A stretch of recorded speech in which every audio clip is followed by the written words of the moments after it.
আসসালামু আলাইকুম everyone, welcome to Arisha's cooking. আশা করি সকলে অনেক বেশি ভালো আছেন। আজকে নিয়ে হাজির হলাম অস্থির মজার একটা কলিজা ভুনার রেসিপি। আজকে একদমই ভিন্ন রকম একটা কলিজা ভুনার রেসিপি আপনাদের সাথে শেয়ার করব।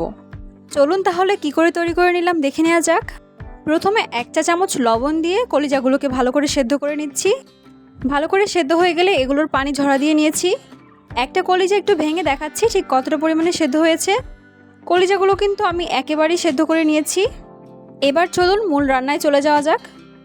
প্রথমে একটা কড়াইতে 1/2 কাপ পরিমাণে তেল গরম করে নিচ্ছি আর এর মধ্যে দিয়ে দিচ্ছি 2টা তেজপাতা টুকরো করে, 2 টুকরো দারচিনি আর 3টা এলাচ, আর দিয়ে দিয়েছি 3 থেকে 4টা লং।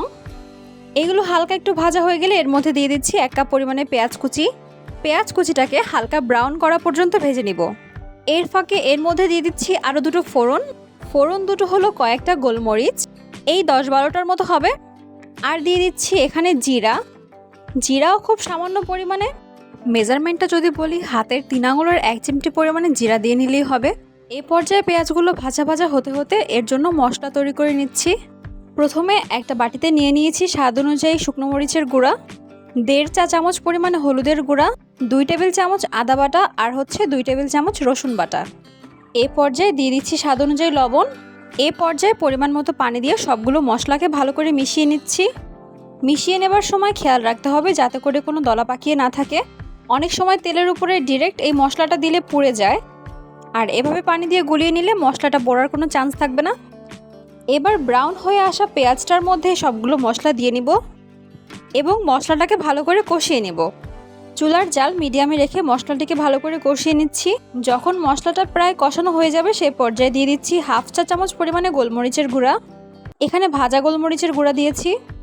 এবার সবগুলো মশলার সাথে এটিকে ভালো করে মিশিয়ে নিচ্ছি।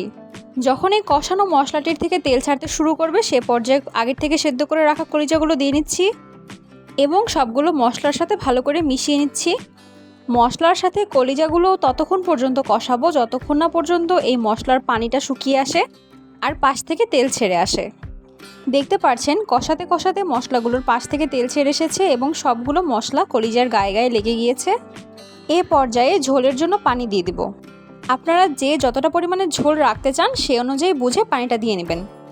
এবার মশলাটাকে ভালো করে মিশিয়ে দিচ্ছি আর এটিকে এবার ঢেকে রান্না করে নিব বলক আসা পর্যন্ত। এই পর্যায়ে বলক এসে গেলে ঢাকনা তুলে ঝোলটিকে শুকিয়ে নিব পছন্দ অনুযায়ী। এবার দিচ্ছি গরম মশলার গুঁড়া 1/2 চা চামচ থেকে কিছুটা কম পরিমাণে, আর দিচ্ছি 1/2 চা চামচ পরিমাণে জিরার গুঁড়া। এখানে ভাজা জিরার গুঁড়া দিয়েছি। এই পর্যায়ে সবগুলো মশলা ভালো করে মিশিয়ে নিচ্ছি।